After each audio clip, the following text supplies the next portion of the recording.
ഈശോ മിശിഹായ്ക്ക് സ്തുതിയായിരിക്കട്ടെ. ചെറുപുഷ്പം പ്രയർ മിഷനിലേക്ക് എല്ലാ മാന്യ ശ്രോതാക്കളെയും ഹാർദമായി സ്വാഗതം ചെയ്യുന്നു. നോമ്പുകാല ചിന്തകളിലൂടെ നാം കടന്നു പോവുകയാണ്. പ്രാർത്ഥനയുടെ നിയമം, പ്രധാന നിയമം വിശ്വാസം. 2 പ്രതിപാദിക്കുന്ന വിഷയങ്ങൾ വിശ്വാസത്തിൽ വളരാൻ എന്ത് ചെയ്യണം എന്നുള്ളതാണ്. വീഡിയോ ചെറുപുഷ്പം പ്രയർ മിഷൻ എന്ന ചാനൽ സബ്സ്ക്രൈബ് ചെയ്തിട്ടില്ലാത്തവർ ദയവായി സബ്സ്ക്രൈബ് ചെയ്യുക, ഈ ചാനലിനെ പ്രൊമോട്ട് ചെയ്യുക. വിശ്വാസത്തിൽ വളരാൻ എന്തൊക്കെ കാര്യങ്ങളാണ് ഞാൻ ചെയ്യേണ്ടത് എന്നുള്ളതാണ് ഇന്നത്തെ വിഷയം. വിശ്വാസത്തിൽ വളരാൻ എന്ത് ചെയ്യണം? അത് ധ്യാനിക്കേണ്ട ഒരു വിഷയമാണ്. വിശ്വാസത്തിൽ നമ്മൾ വളരണം. വിശ്വാസത്തിൽ വളരണമെങ്കിൽ ബന്ധം വർദ്ധിപ്പിക്കണം. ആരോടുള്ള ബന്ധം? ദൈവവുമായിട്ടുള്ള ബന്ധം വർദ്ധിപ്പിക്കണം. ഞാനും എൻ്റെ ദൈവവുമായിട്ടുള്ള ബന്ധം എന്താണെന്ന് നാം നമ്മോട് തന്നെ ചോദിക്കണം. എൻ്റെ ദൈവം എൻ്റെ തൊട്ട് മുൻപിലുണ്ടോ? അതോ എൻ്റെ ദൈവം ഒരു കല്ലേറ് ദൂരെയാണോ? അതോ എൻ്റെ ദൈവം എൻ്റെ ഉള്ളിലാണോ? ഞാനും എൻ്റെ ദൈവവുമായിട്ടുള്ള എൻ്റെ ബന്ധം എന്താണെന്ന് നാം എപ്പോഴും ധ്യാനിച്ച് കണ്ടുപിടിക്കേണ്ട ഒരു വിഷയമാണ്. വിശ്വാസം വർദ്ധിക്കണമെങ്കിൽ ദൈവം സ്നേഹമാണെന്ന് വിശ്വസിക്കണം.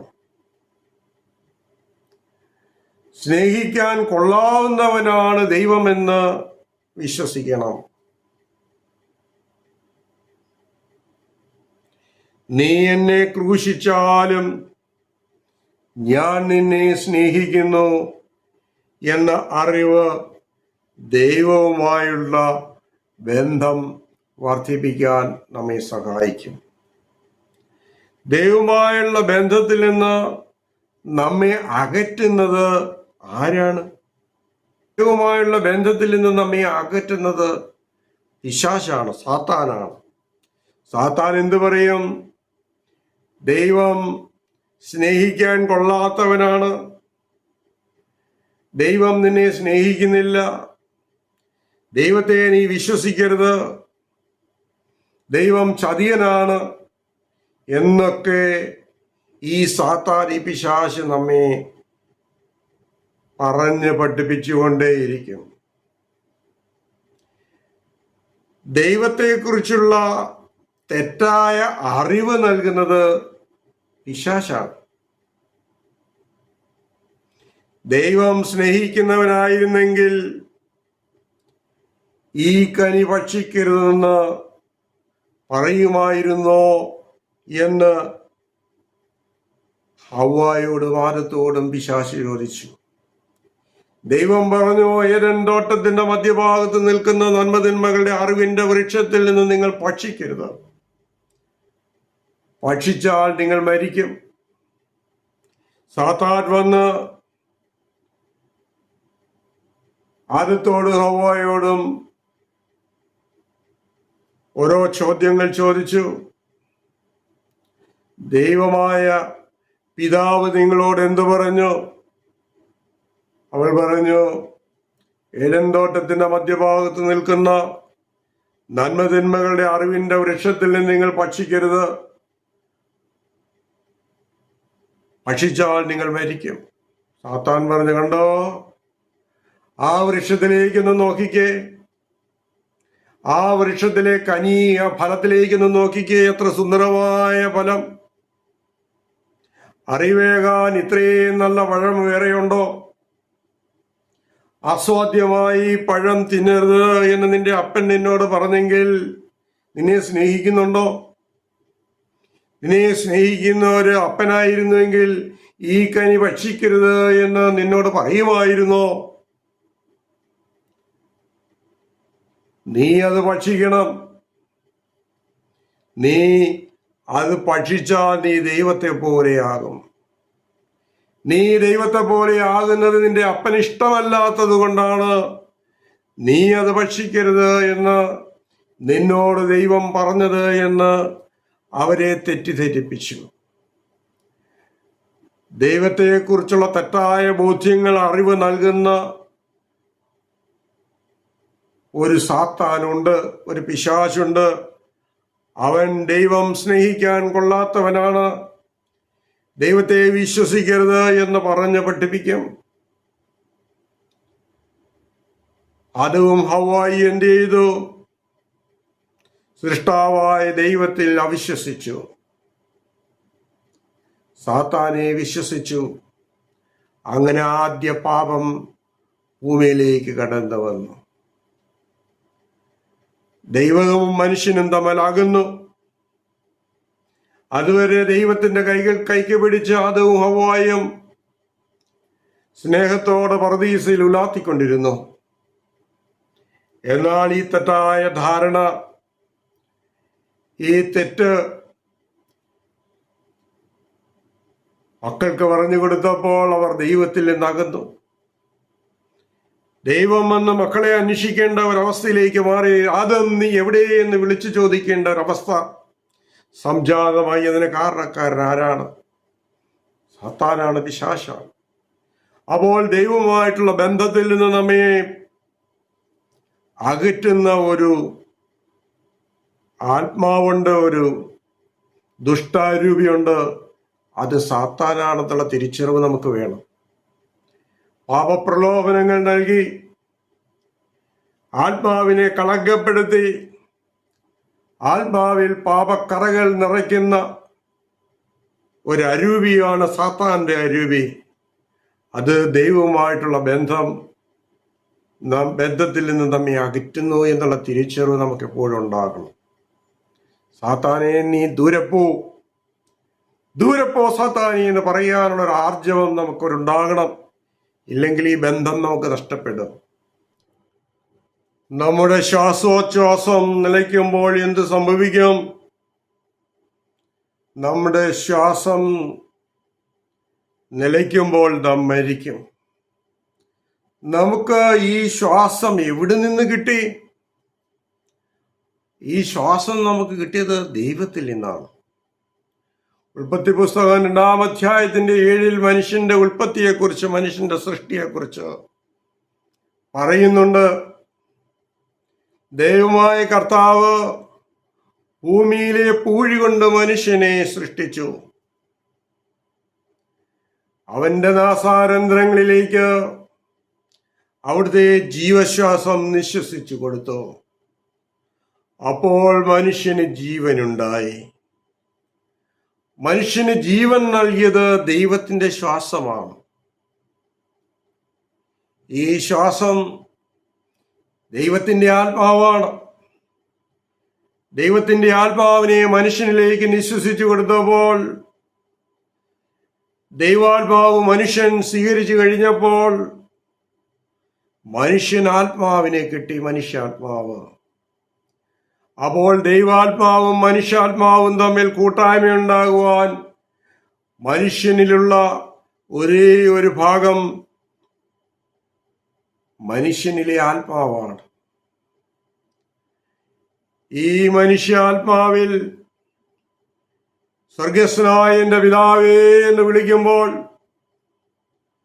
ദൈവാത്മാവ് സ്വർഗം വിട്ട് മനുഷ്യാത്മാവിലേക്ക്, കൂട്ടായ്മയിലേക്ക് ഒന്നായി ചേരും.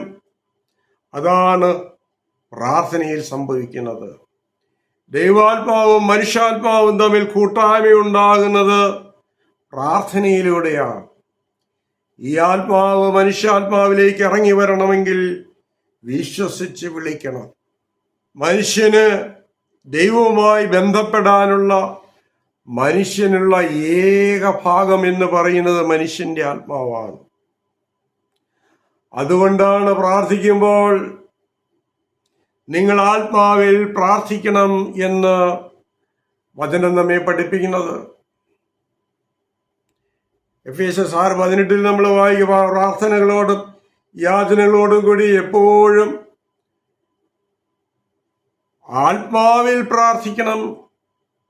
എപ്പോഴും ആത്മാവിൽ പ്രാർത്ഥിക്കണം. അപേക്ഷകളോട്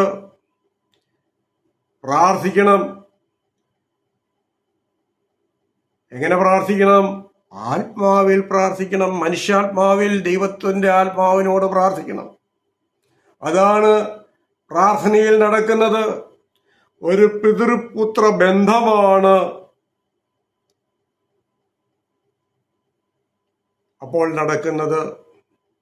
അതുകൊണ്ടാണ് റോമാലേഖനത്തിൽ 8:16 പറയുന്നത്, ഈ ആത്മാവ് മൂലമാണ് നാം മാതാപിതാവേ എന്ന് വിളിക്കുന്നത്. സ്വർഗസ്വനായ എൻ്റെ അപ്പ എന്ന് വിളിക്കുന്നത് ഈ ആത്മാവ് മൂലമാണ്. ഈ ബന്ധം, ഈ പിതൃപുത്ര ബന്ധം ഇല്ലെങ്കിൽ വിശ്വാസ ജീവിതം ഇല്ല. വിശ്വാസ ജീവിതത്തെ ധന്യമാക്കുന്നത് ഈ ആത്മാവ് മൂലമാണ്.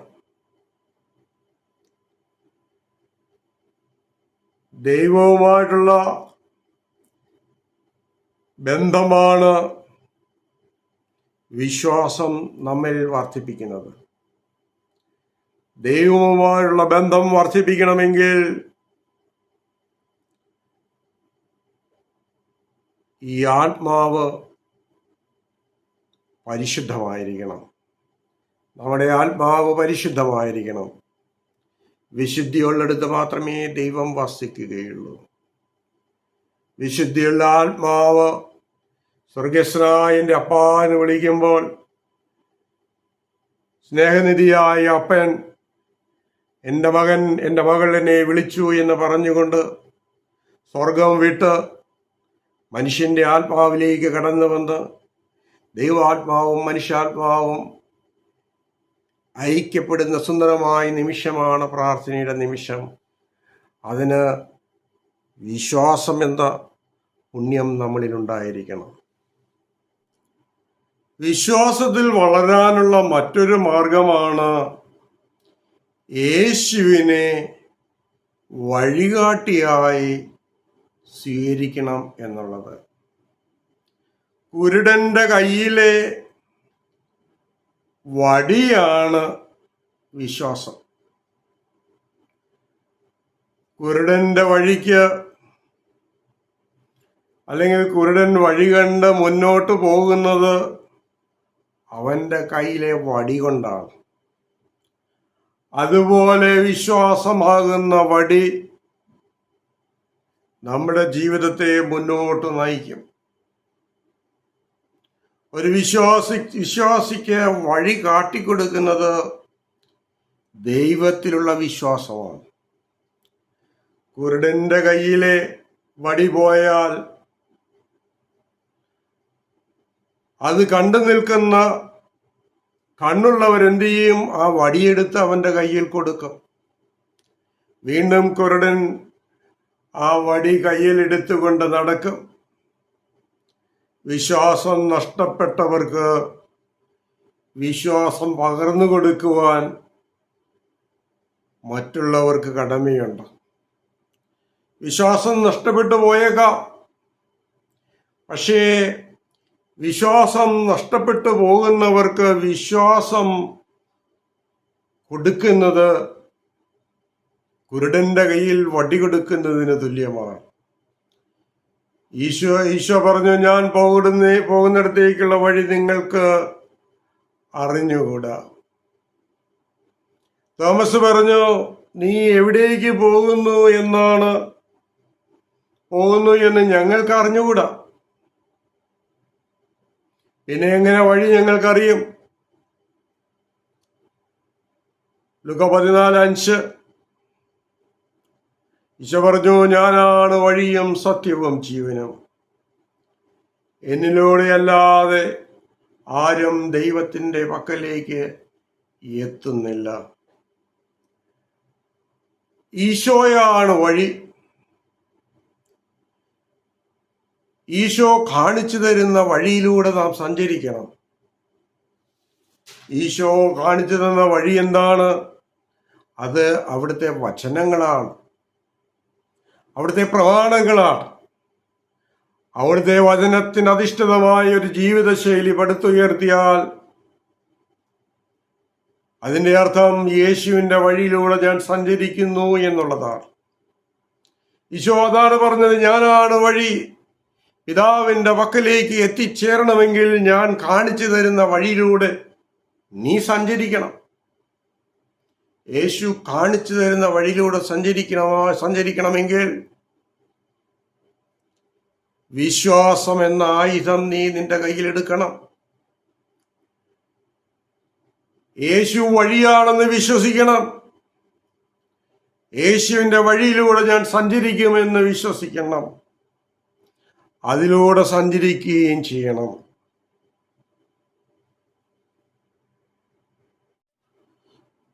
അങ്ങനെ യേശുവിൻ്റെ വഴിയിലൂടെ സഞ്ചരിക്കുന്ന വ്യക്തിക്ക് വിശ്വാസ ജീവിതം ഗൗരവമായി എടുത്ത് ജീവിക്കുമ്പോൾ ആത്മീയനാകാൻ കഴിയും. ഇനിയും വിശ്വാസത്തിൽ വളരുവാൻ ഒരു വ്യക്തി എന്ത് ചെയ്യണം? ആ വ്യക്തിപരമായ താല്പര്യങ്ങൾ ഉപേക്ഷിക്കണം. ഉപേക്ഷിക്കേണ്ട തിന്മകളെല്ലാം ഉപേക്ഷിക്കാൻ ഒരു വ്യക്തി തയ്യാറാകണമെങ്കിൽ മാത്രമേ വിശ്വാസത്തിൽ വളരുകയുള്ളൂ.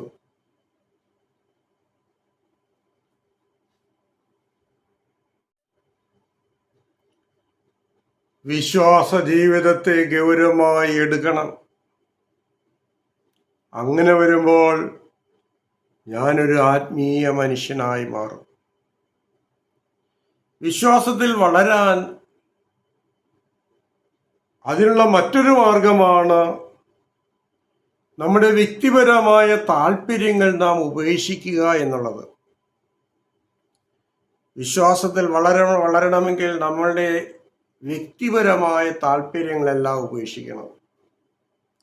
എന്ന് പറഞ്ഞാൽ ഉപേക്ഷിക്കേണ്ടതായ കുറെ തിന്മകളുണ്ട്.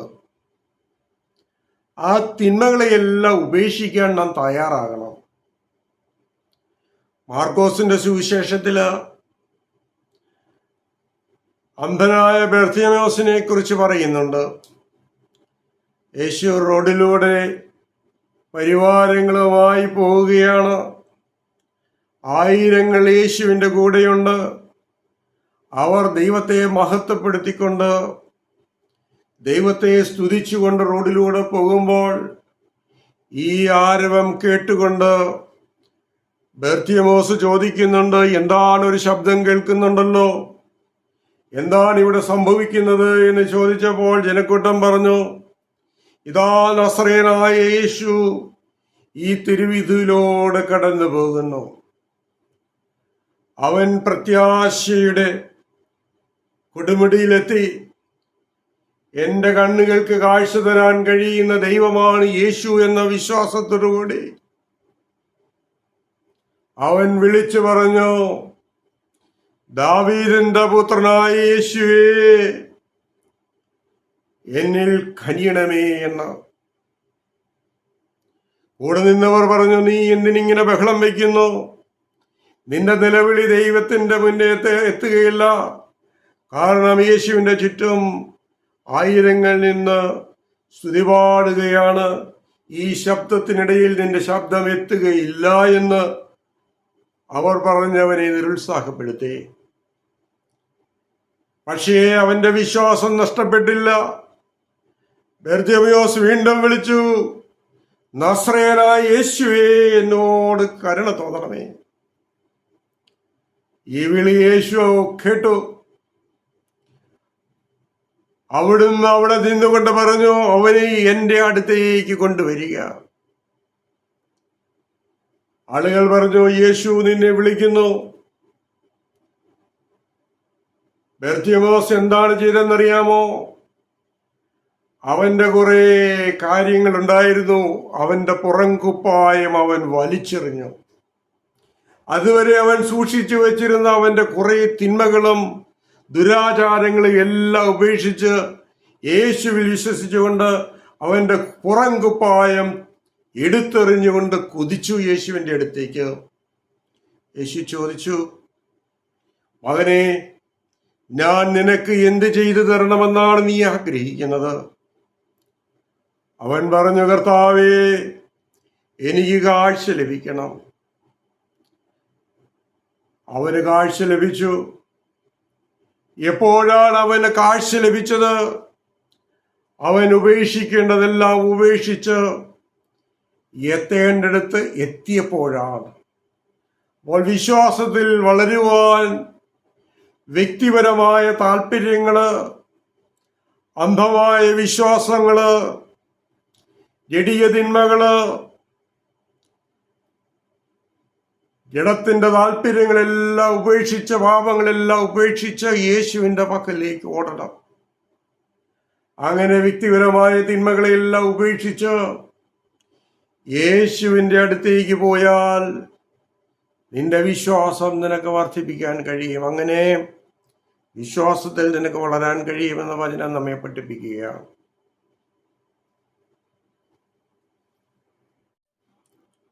നമുക്ക് സ്വന്തമായ ചിലതെല്ലാം ഉപേക്ഷിക്കാൻ ചിലപ്പോൾ നാം നിർബന്ധിതരാകും. അബ്രഹാത്തെ ദൈവം വിളിക്കുന്നുണ്ട്. അബ്രഹാത്തോട് ദൈവം പറഞ്ഞു, നിന്റെ സ്വദേശത്തെയും നിന്റെ ചാർച്ചക്കാരെയും നിന്റെ മാതാപിതാക്കളെയും നിന്റെ സർവത്തെയും നിന്റെ സ്വത്ത് സമ്പാദ്യങ്ങളെല്ലാം ഉപേക്ഷിച്ച് ഞാൻ കാണിച്ചു തരുന്ന ദേശത്തേക്ക് നീ പോകണം.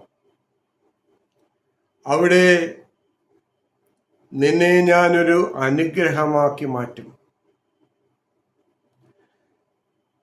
അബ്രഹാം ദൈവത്തിന്റെ വാക്ക്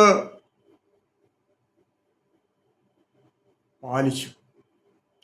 അവൻ ഉപേക്ഷിക്കേണ്ട എല്ലാം, ദൈവം ഉപേക്ഷിക്കാൻ പറഞ്ഞതെല്ലാം ഉപേക്ഷിച്ചു. തന്റെ സ്വദേശത്തെ ഉപേക്ഷിച്ചു, ചാർച്ചക്കാരെ ഉപേക്ഷിച്ചു, തന്റെ സ്വത്ത്, ആടുമാടുകൾ, കന്നുകാലികൾ എല്ലാം ഉപേക്ഷിച്ച് ദൈവം കാണിച്ചു കൊടുത്ത ദേശത്തേക്ക് അബ്രഹാം പോയി.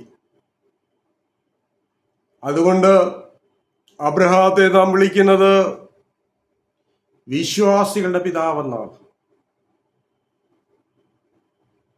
ദൈവത്തിന്റെ വഴിയിലൂടെ സഞ്ചരിക്കുന്ന അബ്രഹാത്തെയാണ് നാം കാണുന്നത്.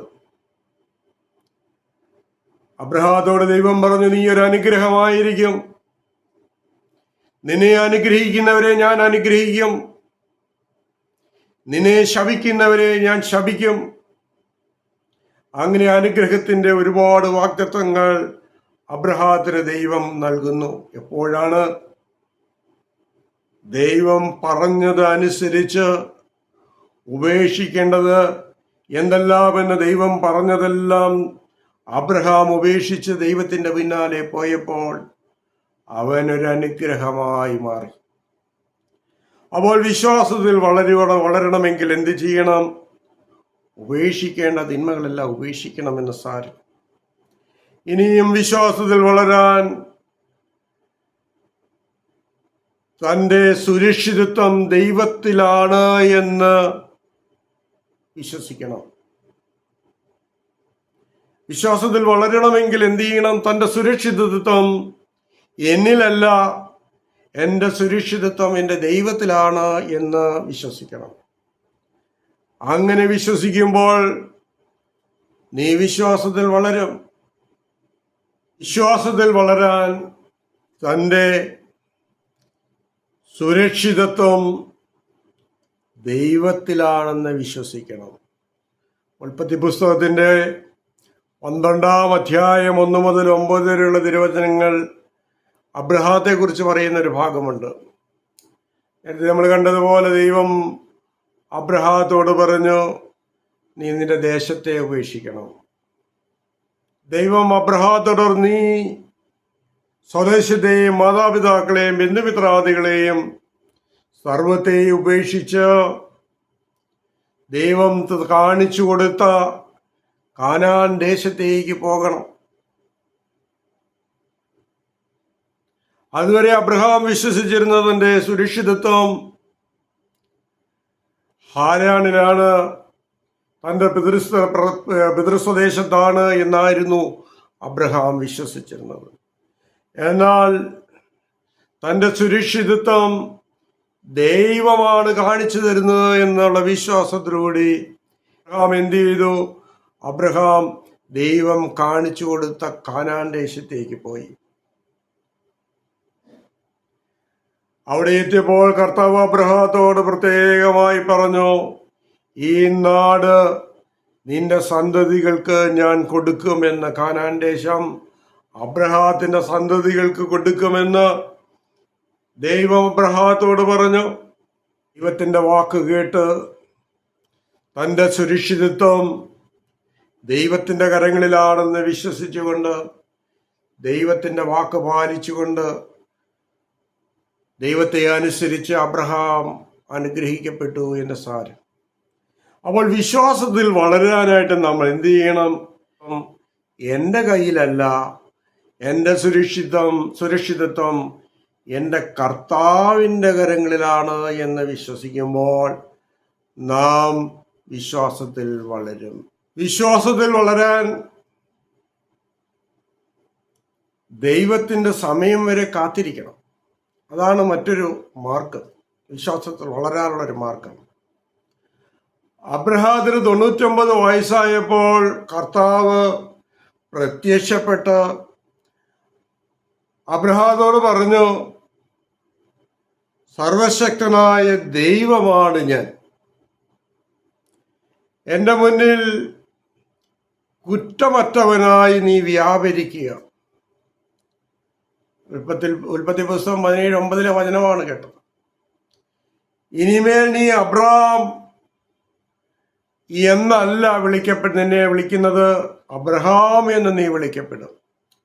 അബ്രഹാം എന്നായിരിക്കും നിന്റെ നാമം.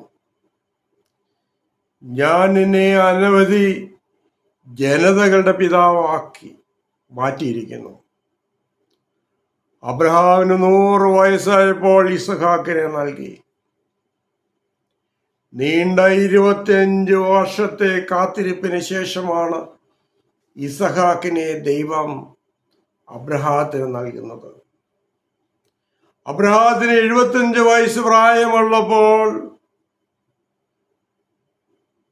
ദൈവം അബ്രഹാമിന് പ്രത്യക്ഷപ്പെട്ടു പറഞ്ഞു, നിനക്ക് ആകാശത്തിലെ നക്ഷത്രങ്ങളെ പോലെയും ഭൂമിയിലെ മണൽത്തരികളെ പോലെയും സന്താനങ്ങളെ നൽകി ഞാൻ നിന്നെ അനുഗ്രഹിക്കുമെന്ന്. അബ്രഹാം കാത്തിരുന്നു. 75 കഴിഞ്ഞു, 76 80 85 90 95 വർഷങ്ങൾ കടന്നുപോയി. അബ്രഹാം പ്രതീക്ഷയോട് കാത്തിരുന്നു. 99 വയസ്സിലാണ് അബ്രഹാത്തോട് ദൈവം പറഞ്ഞത്, അടുത്ത വർഷം ഇതേ സമയം നിന്റെ ഭാര്യ സാറ പ്രസവിച്ച് നിനക്ക് ഒരു ആൺകുഞ്ഞിനെ നൽകുമെന്ന്. 100 വയസ്സിലാണ് അബ്രഹാത്തിന് ഇസഹാക്കിനെ ലഭിച്ചത്. അബ്രഹാം ദൈവത്തിന്റെ വാഗ്ദത്തത്തിൽ വിശ്വസിച്ച് കാത്തിരുന്നു. മനുഷ്യന് അസാധ്യമായത് ദൈവത്തിന് സാധ്യമാണ് എന്ന് അബ്രഹാം വിശ്വസിച്ചു. അബ്രഹാം ദൈവത്തിന്റെ സമയത്തിനായി കാത്തിരുന്ന് അനുഗ്രഹം പ്രാപിക്കുന്നവരുടെ ചരിത്രമാണ് ബൈബിൾ. കാത്തിരുന്ന് അനുഗ്രഹം പ്രാപിച്ച ഒത്തിരി അനുഭവങ്ങൾ വിവരിക്കുന്ന പുസ്തകമാണ് ബൈബിൾ. ദൈവത്തിന്റെ സമയം വരെ കാത്തിരിക്കണം. അതിന് നമ്മെ പ്രാപ്തയാക്കുന്നത് വിശ്വാസത്താലാണ്. വിശ്വസിക്കണം, ദൈവത്തിന്റെ വാഗ്ദത്തം എന്നിൽ നിറവേറുമെന്ന് വിശ്വസിക്കണം. അങ്ങനെ നമുക്ക് വിശ്വാസത്തിൽ വളരാൻ കഴിയും. വിശ്വാസത്തിൽ വളരാനുള്ള മറ്റൊരു മാർഗമാണ് ദൈവത്തിന്റെ വാഗ്ദത്തത്തിൽ വിശ്വസിക്കുക എന്നത്.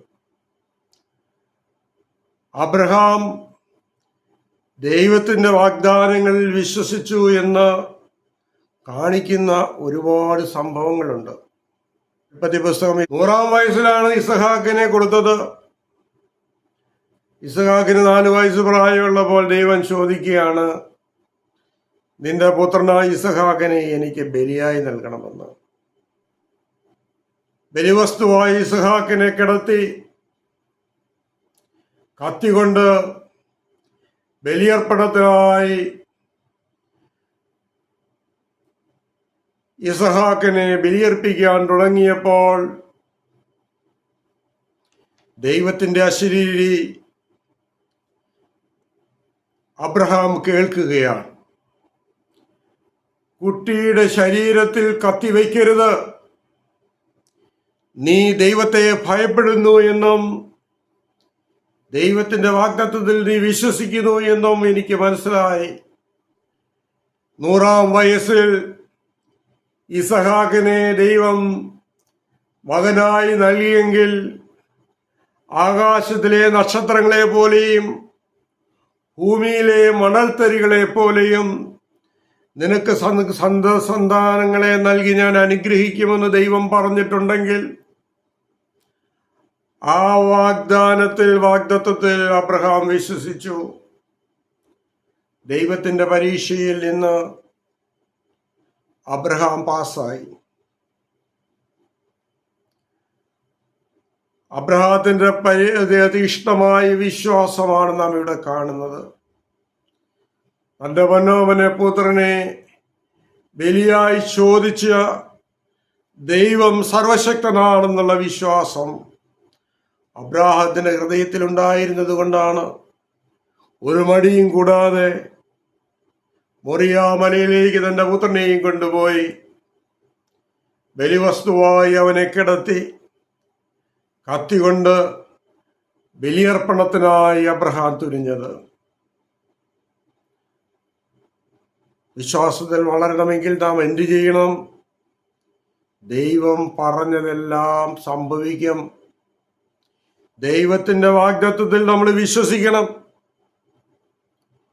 ദൈവത്തിന്റെ വചനത്തോട് നാം യോജിക്കണം. ദൈവവചനത്തോടുള്ള യോജിപ്പാണ് വിശ്വാസം. ദൈവത്തോടും ദൈവവചനത്തോടുള്ള യോജിപ്പാണ് വിശ്വാസമെങ്കിൽ ദൈവത്തിന്റെ വാഗ്ദത്തത്തിലെല്ലാം വിശ്വസിക്കണം. അവിടെ സംശയം പാടില്ല.